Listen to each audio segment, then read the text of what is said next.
Thank you for tuning in to the Golden State Media Concepts Football Podcast. We'll discuss the latest news and emerging games of the NFL and college football. And it is 8:15 this lovely Friday morning. I believe it is January 13th. Yes, Friday the 13th. Yep. Yes, 2017. I've never been a superstitious guy, so. Yeah, me neither. I don't believe the hype. I don't believe the hype around it. But as always, I'm Jeremiah. My name is Ben. And I'm Anthony. And we got a lot to talk about today. A lot has happened in the past 24 hours. The new LA team has a new coach. Actually, both LA teams. Both LA teams. Wow, it is so weird to have two teams in LA now. We had zero at this time a year ago. Now we have two. And then pretty soon we could have a team in Las Vegas. Who would have thought we can possibly have a game between the LA Chargers versus the Las Vegas Raiders? It's going to happen. I really do. I believe that the Raiders are really moving to Vegas. It's going to happen. They have the support of Jerry Jones and Robert Kraft, reportedly. That's like the two most powerful owners in the NFL. It's going to happen. And I think it will. I think it's like 60% there. 60%, 70%. Yeah. And the perfect team is the Raiders. Like, the Raiders' outlaws mentality, that's Vegas. Not only that, but, the Raiders are those type of teams that has fans literally across the nation everywhere. Because we've seen it, like, throughout this whole year, like, a lot of the road games that the Raiders travel to. There's a lot of Raider fans, a lot of Raider support. So, I think they can be successful anywhere. But, with the Chargers moving to LA, now I think anything is possible now. Not to quote Kevin Garnett or anything, but I just think anything is possible. All right, guys, so we're not going to waste any time. We're going to get right into the show. Obviously, in the first segment, we'll be previewing all four of the NFL divisional round games. We'll just do them right in order. So the first game that we'll be seeing tomorrow is the Seattle Seahawks going on the road to take on the Atlanta Falcons. Atlanta, the number 2 seed. Seattle, the number 3 seed. Atlanta is the home team. They come off a bye week. Seattle with an impressive 26-6 victory over the Detroit Lions last week, a game where they ran the ball really effectively. Thomas Rawls had over 150 yards and 1 touchdown.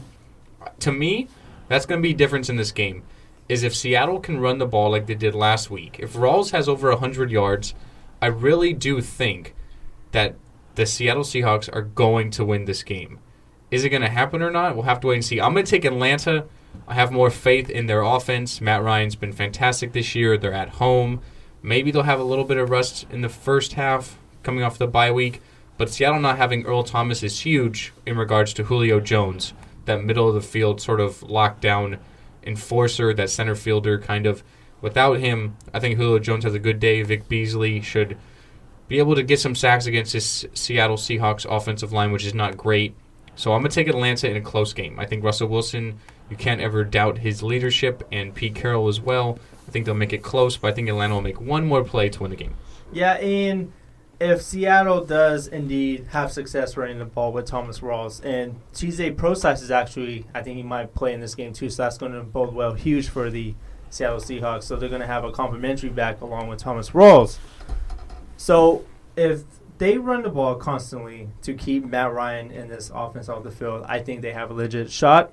But I think I think the Falcons' defense has been a little underrated this past season. Their pass rush has come alive, with Vic Beasley, who I think could be the defensive player of the year. He's had that kind of year. And I'm going to take the Falcons in this game as well. This is a team that scored over 500 points this entire season. They were the highest scoring offense, and Seahawks secondary has looked a whole lot different without Earl Thomas ever since he had that injury. I'm going to go with the Falcons in a very, very close game, and I think Matt Ryan's going to get his second playoff win in his career. And this is a very important game for Matt Ryan, too, because he might not have Kyle Shanahan next year. So this is a very important game in Matt Ryan's career. So with this game, I think that the Seahawks are, one of those teams that it's kind of hard to think how they're going to play defensively, because you've seen how much different they are without Earl Thomas. But then also they've kind of had a few weeks to kind of adjust to not playing with Earl Thomas, because basically since they haven't been playing with him, they're like 30th in the league as far as pass defense goes, which obviously isn't great. But we saw last week they actually have a running back that they can rely on. And I trust him a little bit more than, no offense here, Green Bay Packers with Ocho with Montgomery, because he actually is a running back and has done well. We have Aaron Ripkowski. Hey, we have Aaron Ripkowski. We have Aaron the Ripper. He is a fantastic. Is that a good nickname? Because you're basically, because you have Jack. It's like calling someone that's like nicknaming someone Leatherface. Like, that's not exactly a good thing. Like, his name is Ripkowski. I understand what his name is. Give him a nickname, like Jack the Ripper. I know where it comes from. Yes, I know where it comes from, but you just made it on the spot. I was calling him that last week, but anyways, go on about the Seahawks. Okay. Well, no, because with the Seahawks, like, you have this thing now with the Falcons. The Falcons are fantastic on defense or on offense, right? Like, their whole offense the entire season. Matt Ryan probably will win MVP.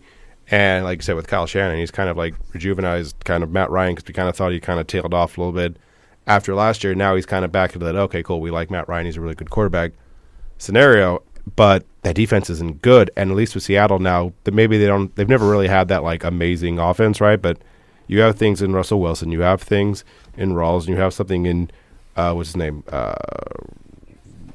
Tight end. Jimmy Graham, Doug Baldwin as well. Doug Baldwin, like, you have a legit offense right there that you can use. In Atlanta, like I said, they're not good with their defense, so I can see a thing where they basically slow it down enough, right? Seattle doesn't have to do a lot of stuff. You know, while Earl Thomas is out, they still do have Cam Chancellor, they still have Michael Bennett, they still have Richard Sherman, they still have people on that defense that are really good and have been there for a decent amount of time.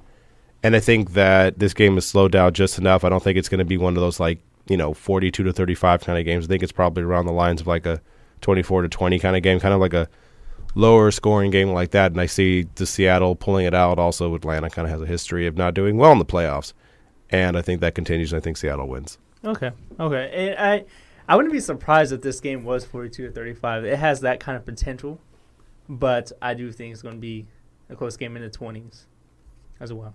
I'm agreeing with you. I think that if Thomas Rawls has 100 yards, I think Seattle wins, but I don't think that'll happen. I think there's too much balance with Atlanta, and they get it done. The other game on Saturday is the Houston Texans going into New England to take on the Patriots, who, I mean, they probably were ready to face the Texans. They probably knew going in to the playoffs that they were going to play them. They thought the Steelers would beat the Dolphins. The Raiders were the third-string quarterback, I guess. I was going to say backup, but third-string quarterback. They weren't really going to beat Houston. Tom Brady is hot. Bill Belichick is ready. There's no way that Houston wins this game, right, guys? We're not even going to pick the game. We're just going to say, is the spread going to be covered or not, which is 15.5. Right. Yeah. I don't think I think it's going to be a blowout.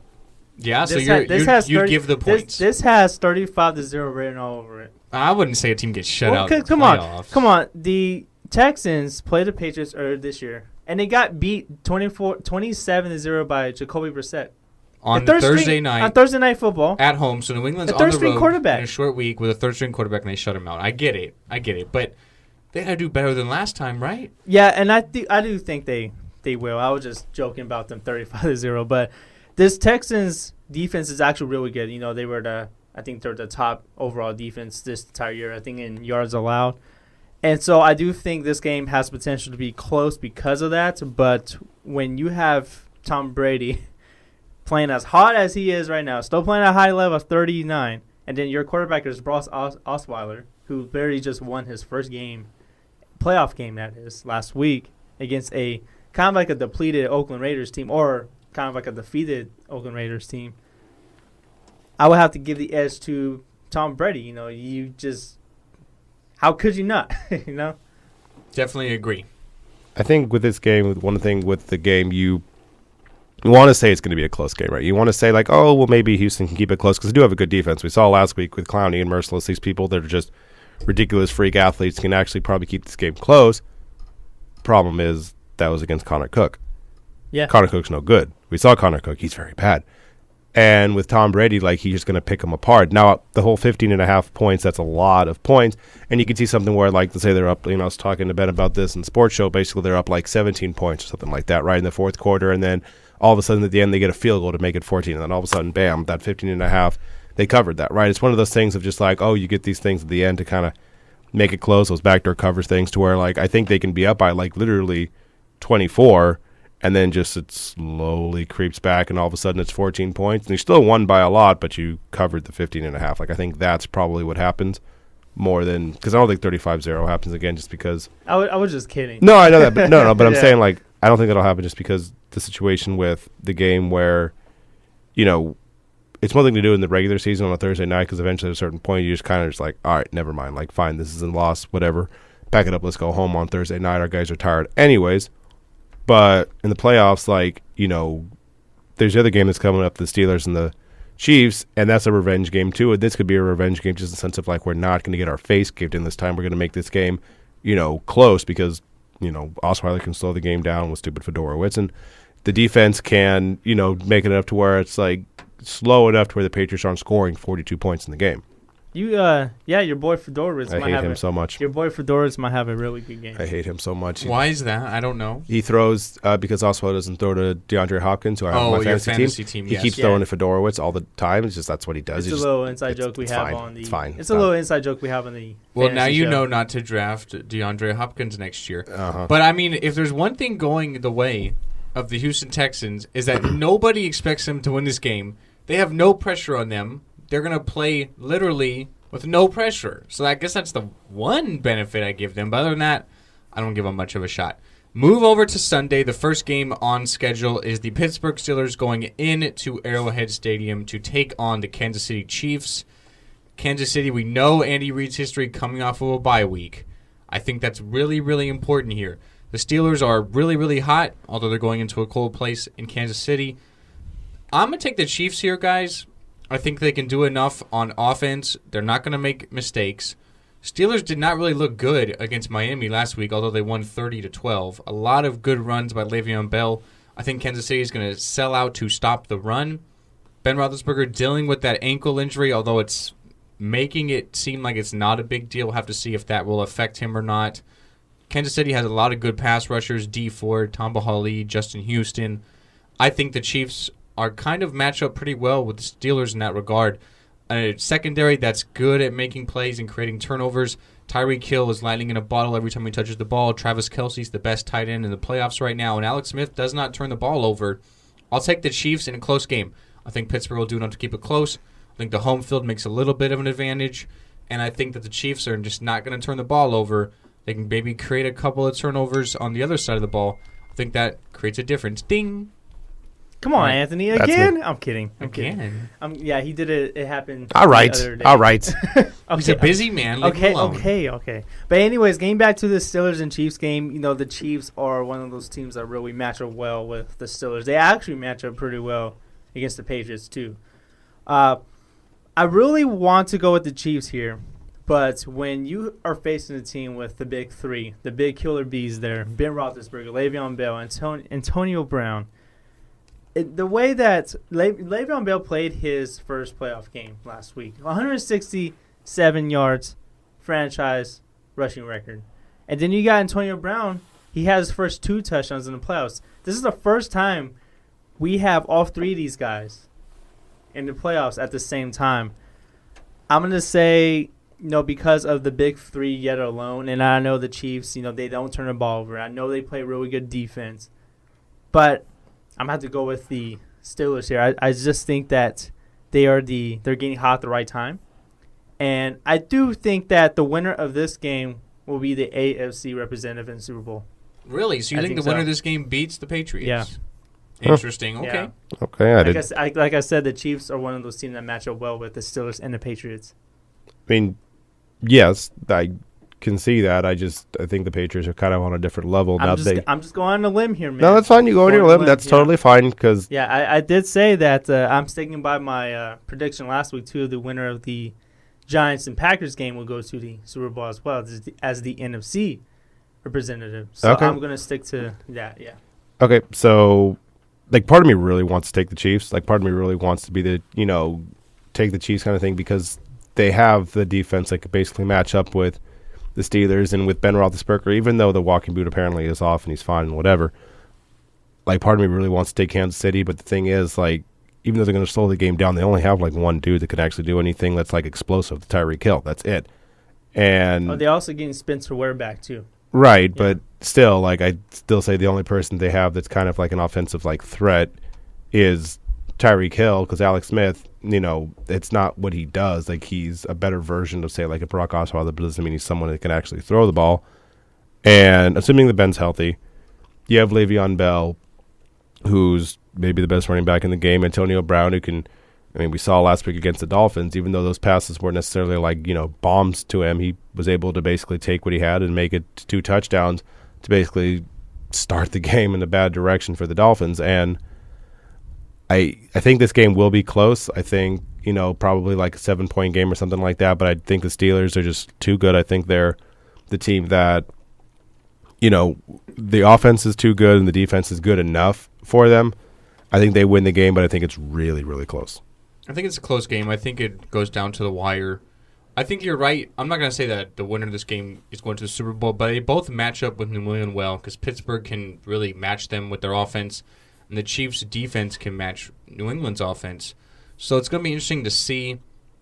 It's going to be a very close game. I want to pick Kansas City because I think the difference is really Andy Reid off of a bye week. Yeah. You got to go with history. History repeats itself, and he wins off of bye weeks. It's just really that simple. So we'll have to wait and see. And then that leads us into our last game within the NFL divisional round. Probably the game getting most of the headlines. The Green Bay Packers, who are absolutely red hot, winners of 7 in a row, going into Dallas to take on the number 1 seed in the NFC, the Dallas Cowboys, at 13-3. Really, I guess you can say 13-2 because that last game was a throwaway game against Philly. But so the Packers and Aaron Rodgers going in red hot against Dallas. Dak Prescott and Ezekiel Elliott making their first playoff starts ever. And Jerry Jones making headlines saying that their college careers is equivalent to them being veteran players, which Anthony and I talked about on Wednesday. We don't necessarily agree. Yeah, we but talked about that's that not a Wednesday thing. too. Yeah, not really agreeing there. But anyway, so I'm a Packers fan, and I promise you I'm not being biased here. I'm going with Green Bay. I just got to go with them because I got to go with the better quarterback, the hotter guy. Aaron Rodgers right now is playing the quarterback position as good as anyone we have ever seen in the history of the league. That's saying a lot, given how many good quarterbacks we've seen in the history of the NFL. I'm going with the hot quarterback. I think that they're going to sell out to try and stop Ezekiel Elliott in the running game and force Dak Prescott to beat them. I think he's capable of doing it. I think it's going to be a shootout. Both teams score in the 30s. I trust Rodgers to make a big play. I just really do. Yeah, I don't know if this game will be a shootout because I think if the Packers do shut down Ezekiel Elliott, I think Dak Prescott's going to have a really tough time. So I do think it's going to be a close game, something like in the 20s. But, when I look at these two teams, one of them has 2 players making their first ever starts at 2 very important positions. And then you got one, on the other hand, probably the highest quarterback in the league right now. I've never seen anyone play in this high of a level, ever.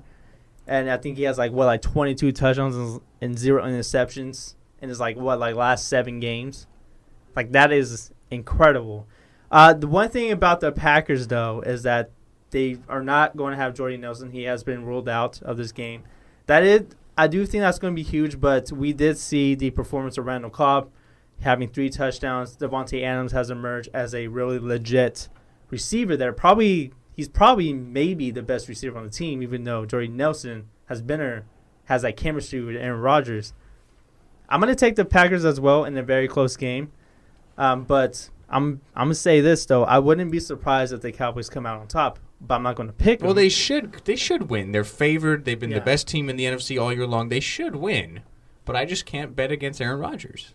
Yeah, and I can't either. That's why I'm going to take the Packers. I do think that we're seeing he's kind of playing similar to the last Packers Super Bowl run. That's what I'm seeing from this Packers team right here.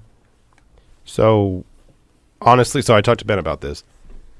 Since Jordy Nelson's hurt, right, since he's not playing, outside of quarterback, what position do the Packers have outside of quarterback that's better than what the Cowboys have? I think they're better at wide receiver. He thinks they're better at wide receiver, but I could also say that that's because they have Aaron Rodgers and he makes the wide receivers better. You know what I mean? That's not their fault, though. Well, if you think about it, though, the Packers, when all these receivers, when the receivers are fully healthy, you got Jordy Nelson, Devontae Adams, Randall Cobb. Mm-hmm.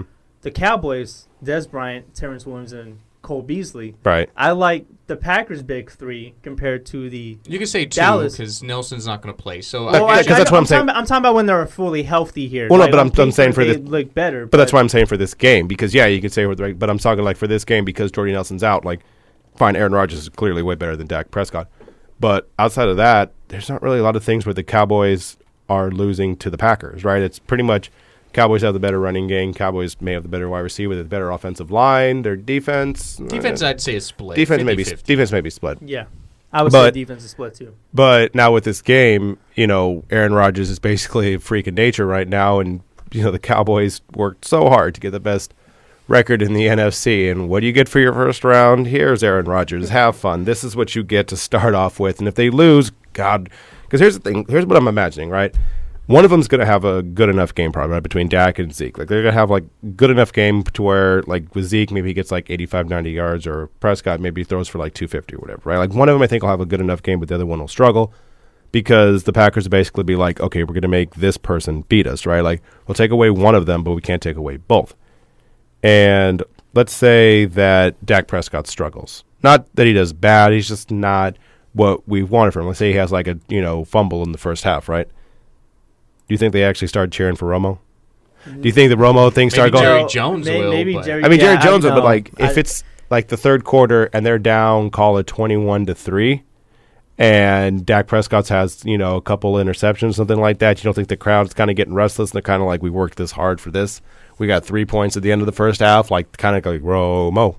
You don't think they actually do that? Because I think they actually do that because I think they're kind of freaked out at this point because they like Prescott, but they want the idea of Tony Romo. Now, Romo may come in and throw 2 interceptions. Now they hate everybody. But, I mean, I think this game, like, I just think Aaron Rodgers, because we talked about this on the sports show, like, the Cowboys apparently are, actively working on ways to stop the Hail Mary because, obviously, like, if you've seen Aaron Rodgers, like, he could do that really well. And it's not like he throws the thing up where it's like this giant Hail Mary where, like, there's 7 people around and one dude just basically, like, jumps up high enough to get the ball.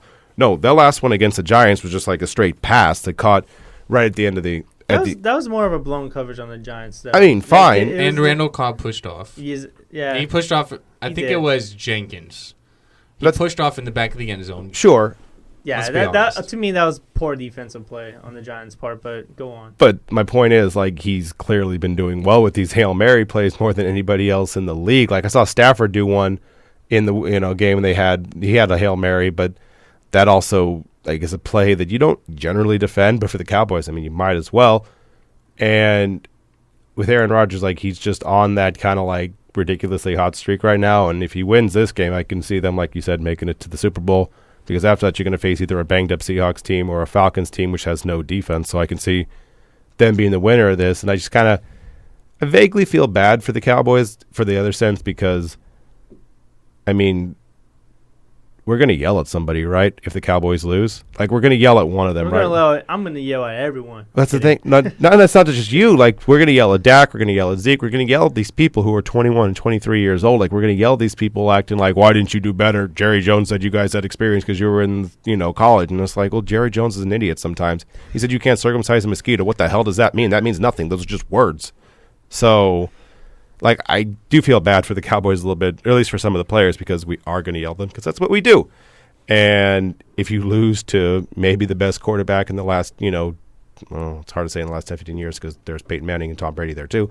But one of the best quarterbacks in the last 20 years, like, that's not really anything to, like, hold your head about.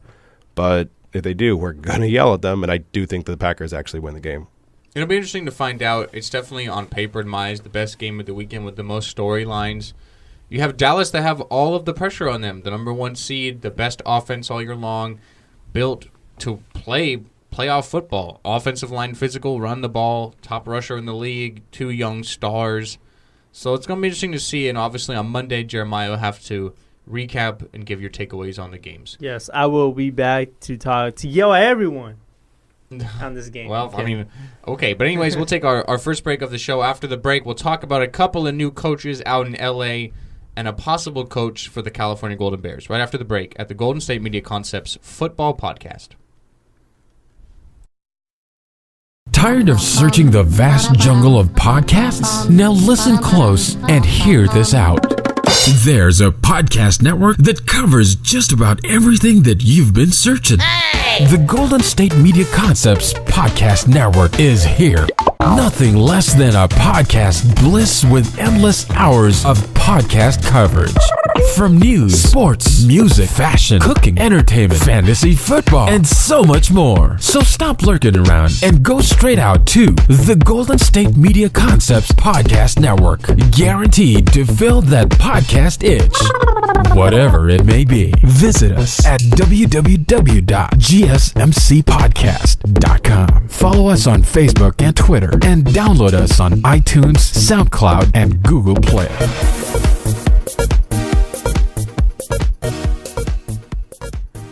So the Los Angeles Rams are the youngest team in the NFL. So it's only fitting that they hire the youngest head coach in NFL history, and that is Sean McVay. He's currently 30 years old, set to be 31 years old by the time the season starts. He's been the offensive coordinator in Washington, so he's done some work with Kirk Cousins. You have to bring in an offensive guy to try and build your franchise around Jared Goff because you invested your whole franchise in the guy. You don't have first-round picks for the next couple of years because of it. So you have to bring in an offensive mind. It makes a lot of sense in that regard, but you're bringing in a guy who has no head coaching experience, is young, and it has to face the LA media now. Good move or bad move, guys? I think if the Rams seriously think this is the guy that's going to rejuvenate their offense, they're taking a huge risk, by the way, with this move. If they think he's a straight shooter and he does really well, it's a good move. And if not, it's a bad move. So it's just going to depend on how this team does. And there's something I do want to point out. You know, the Rams haven't had a winning season since I think like 2003 when they went 12-4. Every year they went 8-8 or less. Sean McVay was 17 years old the last time the Rams had a winning season. That's how bad this franchise has been. They've been bad for a decade, more than a decade. More than a decade. And I think this, honestly, the fact that the youth, the Jared Goff, I think this actually is a good move. They wanted to bring in an offensive guy to kind of establish something with their young quarterback here. Because Jared Goff is a franchise. Remember, they gave up a lot of draft picks for this kid here. And I think if they can constantly build around Jared Goff and then McVay kind of has this chemistry with Jared Goff, and I do think it's a good move in that part. But I got to tell you, the Rams better hope McVay is the guy, because they better hope he's the guy, because, you're in L.A. now. Not only that, not only are you competing with the Chargers now, but you're competing with practically a lot of other teams in other leagues in L.A. And remember, L.A. likes winners. We've seen at the end of the season, no one even cared. I don't even know if there's anyone in the Coliseum in the last final home game. So I'm looking the L.A. Rams, they're a joke because no one really cared about the team. No one cared about them at a certain point. So I'm looking at all these coaches, early, the young head coaches and when they got their start. So McVay, Lane Kiffin, Raheem Morris, who got hired by the Buccaneers back in 2009, David Shula, Josh McDaniel, all these people didn't exactly have great success to start off with. Then you get to something like a Don Madden, or a John Madden, Don Shula, even Al Davis, which is kind of funny when he was the head coach of the Rams or the Raiders. John Gruden when he was with the Raiders. Obviously enough, Bill Cowher and Mike Tomlin, both Pittsburgh Steelers head coaches when they were young. So there is a situation where this can work out. Problem is he's so young. He's 30 years old. And you talked about there's only, so many things you can do with a young coach. And I think there's one player on the team right now who is pretty much older than him. And for that situation, it could work. Because we talked about before, imagine if he was the head coach of the Pittsburgh Steelers, right? Let's say he was the Steelers head coach. And he's an offensive guy, but, you're going to talk to the defense too. What are you going to tell James Harrison? What are you going to tell him to make him do something? James, come here. I want you to where are you going? James? All right, good talk. Good. All right, good talk. Good job, James.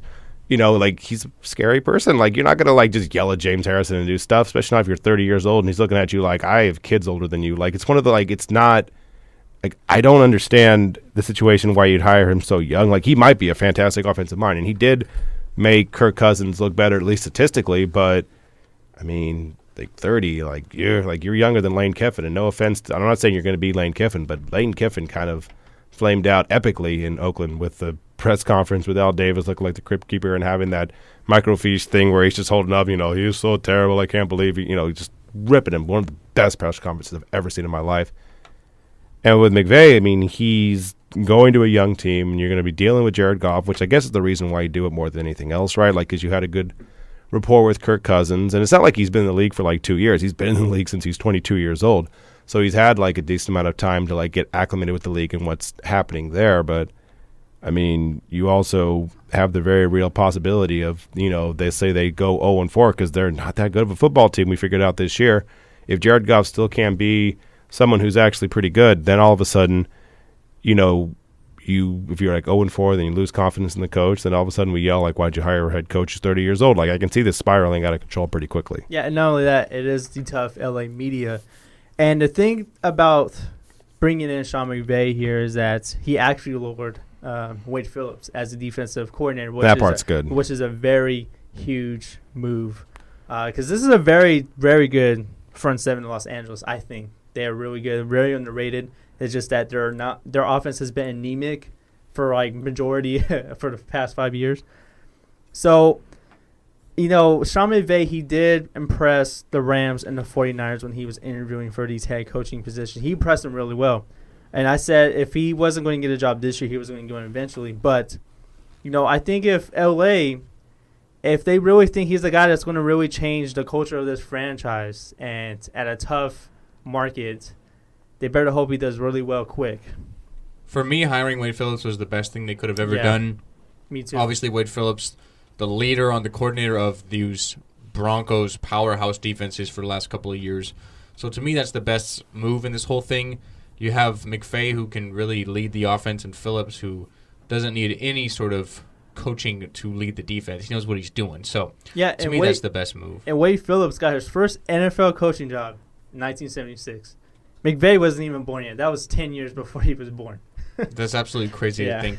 The other team in Los Angeles, sounds weird saying this, the Los Angeles Chargers. It doesn't feel right. We're going to say San Diego a couple of times. We'll have to mess up. So the Los Angeles Chargers, they have a new head coach, and it's Anthony Lynn. Lynn served as the offensive coordinator in Buffalo for the majority of the year. He was also the interim head coach the last game of the year when they lost to the Jets. But now he is bolting into Los Angeles to take over the Chargers, and he will be their head coach. He did pretty good with Buffalo this season as offensive coordinator. Really was a ground and pound style. LaShawn McCoy had a great year under him. The offense was improved. Now he has Phillip Rivers. He has Melvin Gordon, Antonio Gates. Hopefully Keenan Allen can avoid the injury issues he's had the last couple of years and be healthy for them. Good move. I think it's an okay move. First-time head coach. Seeing a lot of first-time head coaches this year in the NFL so far. So offense is really the way the NFL is shifting, so I get the hire there in that regard. Offensive guy. It makes a lot of sense to me. Yeah, and I actually like Anthony Lynn as a head coaching candidate. The year that he has had has been incredible. I remember he started off as the running backs coach, and then he took over the offensive coordinator position from Greg Roman when he was out. And then when Rex Ryan got fired, he took over that team on an interim basis, and now he's taking over from Mike McCoy for the Chargers. I do like this move. They stick to an offensive mindset, because that's the strength of this team is the offense, in my opinion. You still got Phil Rivers. You got Melvin Gordon, who had a heck of a second year. You're gonna get Keenan Allen back. I think if you bring even when Keenan Allen was hurt, this receiving core did really well for Phil Rivers. So I do think they got some talent there. This is a very talented offense. I just think if this team doesn't get a lot of injuries like they did last year, I do think this team can be actually really good in their first year in LA, even though they may not have much support at the little StubHub Center. But I do think this is a good move because it fits the strength of the team. I was telling Anthony real quick, I've been to the StubHub Center. I went there this summer for a soccer game. It seats about 30,000 people, which is probably less than half of every other NFL stadium. The seats are like Lambeau-esque, where it's just benches with no backs. And at the stadium, on the far side of the stadium, the roof is like not super high. So the sun is setting right in your face if you're sitting on one side of the field. So you're going to have to shield your eyes for practically the whole entire game because you're going to have a 1 p.m. kickoff Pacific time for the Chargers. It's L.A., you know what I mean? So that... It's only 2 years, but they couldn't go to like the Rose Bowl with UCLA. I mean, I know USC sharing with the Rams right now. They couldn't go to the Rose Bowl for 2 years. I have no idea how this. I'm not sure how that came together. I don't know how it came together. I just think it's funny that the Chargers are the Galaxy's little brother. The LA Galaxy, MLS, the MLS team. They're a tenant of an MLS team.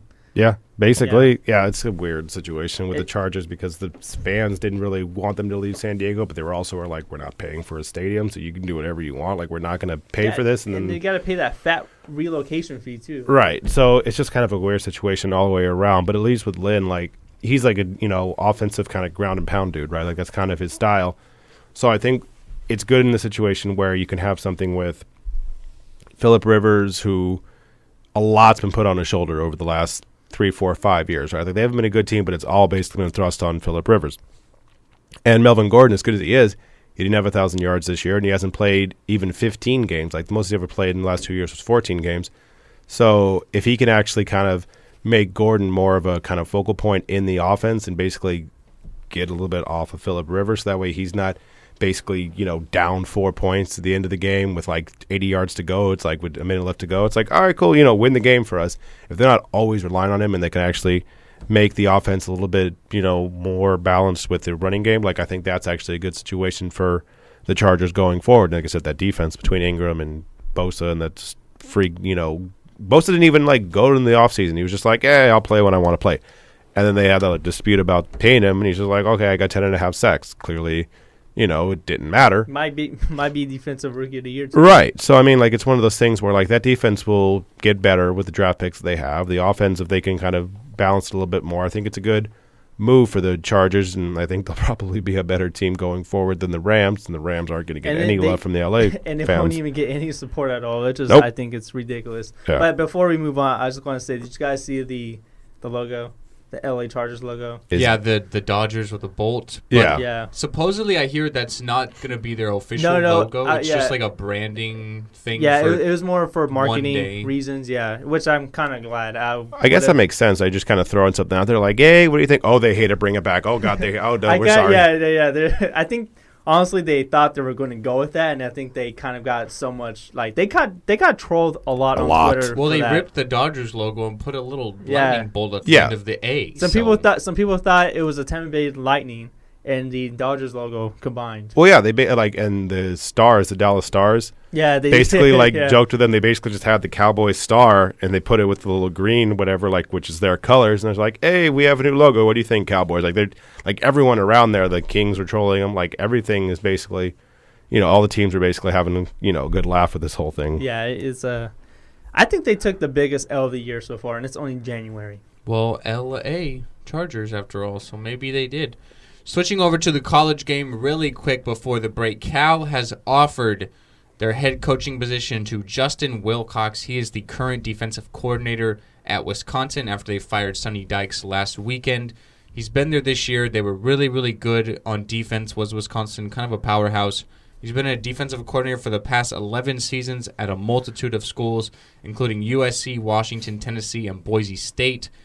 I think it's a good move if Cal switched to the defensive side. Under Sonny Dykes, they were an offensive power, and their defense really couldn't even stop a nosebleed.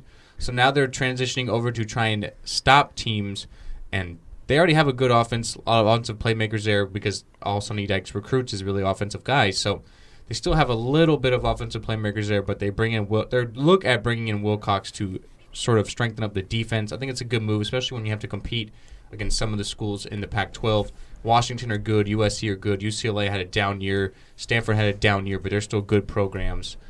Cal, kind of middle of the pack, kind of need to find a way to return to some of that prominence they had in the middle part of the 2000s with Aaron Rodgers and Jeff Tedford, among others. So I think it's a good move if they bring in Wilcox. Yeah, and I actually do like this move, too, because this was the weakness of Cal, the defense. And as I'm sure Ben, being a Cal fan, he was part of that Boise State team that gained national prominence, middle of the 2000s team. And he's been in the Pac-12 before, so he kind of knows the Pac-12 a little bit. I thought the guy that was going to get this job was Chip Kelly because, we've seen what Chip Kelly has done at Oregon and revitalized that team to practically a national brand. They basically became Nike's football team. But they decided to go a different direction, and if they weren't going to go with Chip Kelly, they were, I think, going defensive was really good. And, you're in a conference with quarterbacks like Sam Darnold, who I think is going to be better next year, Jake Browning, who I think is going to be a Heisman candidate. Josh Rosen is going to come back at UCLA.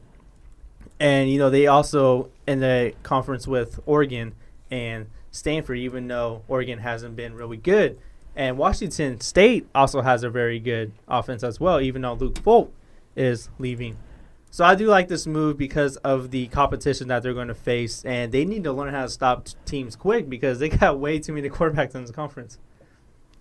Yeah, no, with this whole situation, it's something where, like you said, the offense is kind of ruling the Pac-12 right now, be it Sam Darnold, be it Jake Browning, be it Oregon, if they can get back to what they were doing. Like, the offense is doing well. So you take some dude from Wisconsin who their defense has been really, really good recently. They were good this year. I think they were 4th in points allowed this season and 13th as far as yards allowed.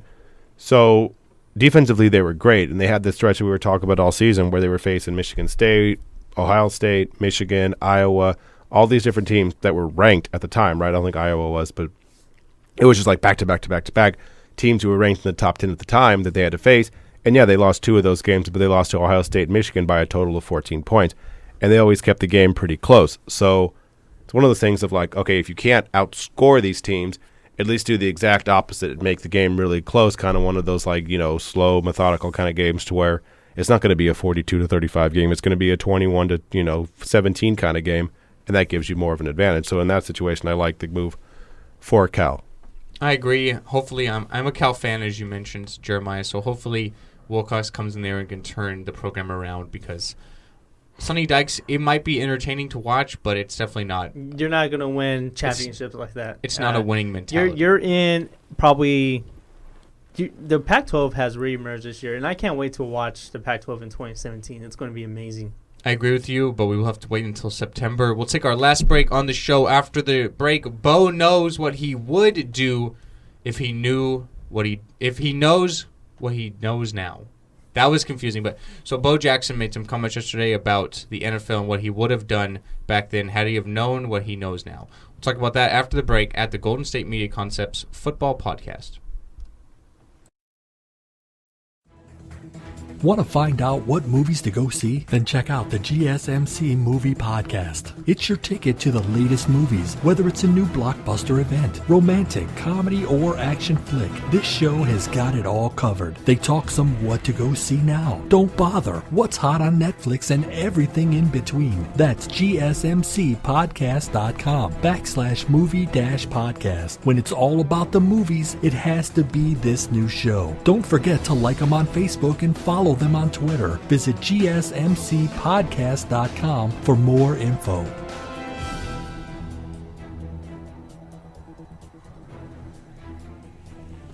So had Bo Jackson have known what he knows now, he said he would have never even played football. So this is an interview he did for USA Today Sports, and he says, quote, "If I knew back then what I know now, I would have never played football. Never. I wish I had known about all of these head injuries, but no one knew that.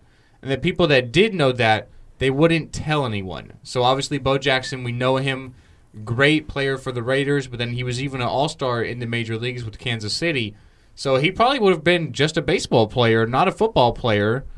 You have, seems like every single year, these guys coming out talking about all the head injuries, concussions. The NFL's doing what they can, but players back then dealing with CTE and saying they would have never played, telling their kids not to play, not allowing kids to play. It's kind of bad for football, but it's the reality of the game. Like you can't avoid injuries. Ezekiel Elliott got in a car crash earlier this week. He gets in collisions every single snap of the feet of the game because he's going head on with these 250-pound trucks they call linebackers. So I mean, it's just reality of the game. Like you can't avoid injuries, but I mean, more people step up, then it kind of makes you think about it. And Bo Jackson being such a polarized athlete, just an icon we've seen in the 80s and 90s. I mean, I think people probably take notice. Yeah, and, his career did end it very short. He had a very short career in the NFL, after that hip injury in 91. But, yeah, if he never would have played football, he would have had a long Major League Baseball career. He was just as good, just as dominant with the glove and a bat than he was with the pads on. He was just one of those rare two-sport athletes that we were probably never going to get again. We're probably never going to get guys that play football and baseball, even though there's some guys in the NFL that can. And they would have had a shot playing in major leagues. Like Russell Wilson, he got drafted by the Rangers. Jameis Winston was a really good baseball player at Florida State. Even Colin Kaepernick, he got drafted. I forgot what team he got drafted by before going to Nevada. But, yeah, I don't blame him for, saying this now because, when, with the way that modern science has evolved, football kind of has evolved as well. But, yeah, I kind of do agree with him, like the way that the game has evolved now. It is kind of tough, to play the game and allow, like your kids to play as well because, when the game has gone so violent, so rough. I think with this whole situation with Bo Jackson is, like you talked about people like Russell Wilson or Kaepernick or, even Deion Sanders if you want to do that. Yeah, Deion Sanders. All those people that you're talking about had better football careers, right? Mm-hmm. All of them. Deion had a fantastic football career. Had a pretty decent baseball career also. Russell Wilson's in the NFL, Winston's in the NFL, Kaepernick in the NFL, all these things. Bo is basically a dude who you could kind of pick and choose which one you like to see him better at because in the All-Star – he was in the All-Star game for the Royals. He had the thing where he ran, along the wall, which is like a kind of iconic kind of play.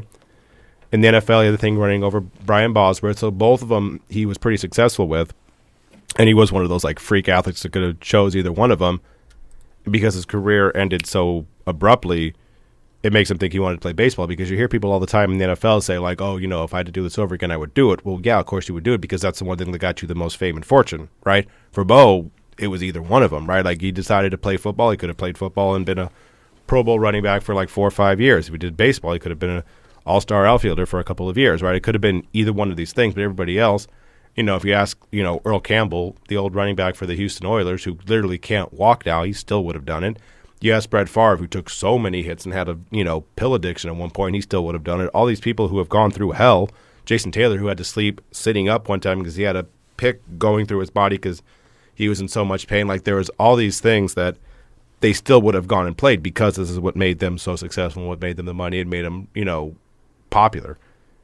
Bo's different. Bo's basically, I could have done either one of these things and been a household name. So he's saying like, they should play golf or baseball, whatever else like that. These kind of like quote unquote safer sports.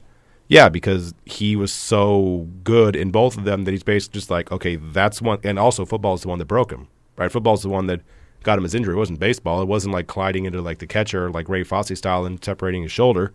So yeah, with Bo, it's easy. It's like, okay, that's the one that hurt me, and I was really good in that one. Yeah, I might as well have just stuck to the baseball one. Yeah, and I think he did return to play baseball after his. He tried. Yeah, he tried after his football career got cut short, and he said in this article that he wouldn't change a thing. He has no regrets, and Will Jackson is still the only person to ever be selected as an MLB All-Star and NFL Pro Bowler. So I don't think that's ever going to happen again, the way that the NFL has evolved and the way that – and it takes – traveling a lot like that really takes a toll on your body. Right.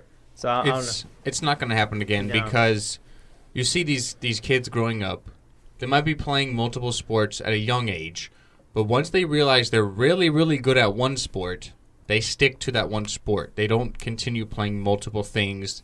You don't see these – multi-athlete people anymore. It doesn't happen a lot anymore. It's not going to happen. It's because if you know that you're really good at football and you have a potential of being an NFL player, are you going to keep playing basketball or soccer or baseball or golf? Whatever, you're not going to. You're going to stick with football. So it's not going to happen again. Yeah, like you understand at one point that Deion Sanders was literally playing a World Series game and then playing football on Sunday. Like that is super rare. Like that's not going to happen. That is not going to happen again. And sticking to your point, with the, like multi-sport athletes, it doesn't happen a whole lot. It's kind of rare now, but the thing is, I kind of want to allude to that is that, LeBron James, who has been considered probably the best basketball player on the planet. And remember, he actually played football when he was in Ohio in high school, and he took his senior. He stopped playing after his junior year because he wanted to focus on basketball, and it ended up being really beneficial to him. He got drafted out of high school, so yeah, it kind of alludes to that, so to speak, that kids don't play multi-sport. They don't play a lot of sports like at once anymore, and I can really understand why. It's also going to take someone who's like amazing, because Dion and Bo were both amazing. They were It's going very to take someone who's like, freak I don't athletes. care what you tell me, like, you're going to kick me out of the sport. No, you're not. Like, I'm fantastic. I'm going to stay in this sport, and I'm going to go over here, and I dare you to tell me otherwise. It's going to take someone like that to basically be the double sport athlete, not someone who's just like, okay, in both, because they'll just cut him. That's not going to be a big deal. They wouldn't have cut Dion. They wouldn't have cut Bo, and it has to be someone at that stature. I agree, guys. But anyways, Bo Jackson would not be playing football if he knew what he knows now. That's going to end our show for today. Hope you had a great time listening, as fun as we had recording it. My name is Ben. I'm Jeremiah. And I'm Anthony. And we will be back on Monday to recap the NFL divisional round, all the top storylines, games, performers, and all the news in the world of the NFL and college football at the Golden State Media Concepts Football Podcast. Have a good day, have a good weekend, and we will see you next week. You've been listening to the Golden State Media Concepts Football Podcast, part of the Golden State Media Concepts Podcast Network. You can find this show and others like it at www.gsmcpodcast.com. Download our podcast on iTunes, Stitcher, SoundCloud, and Google Play. Just type in GSMC to find all the shows from the Golden State Media Concepts Podcast Network, from movies to music, from sports to entertainment, and even weird news. You can also follow us on Twitter and on Facebook. Thank you, and we hope you have enjoyed today's program.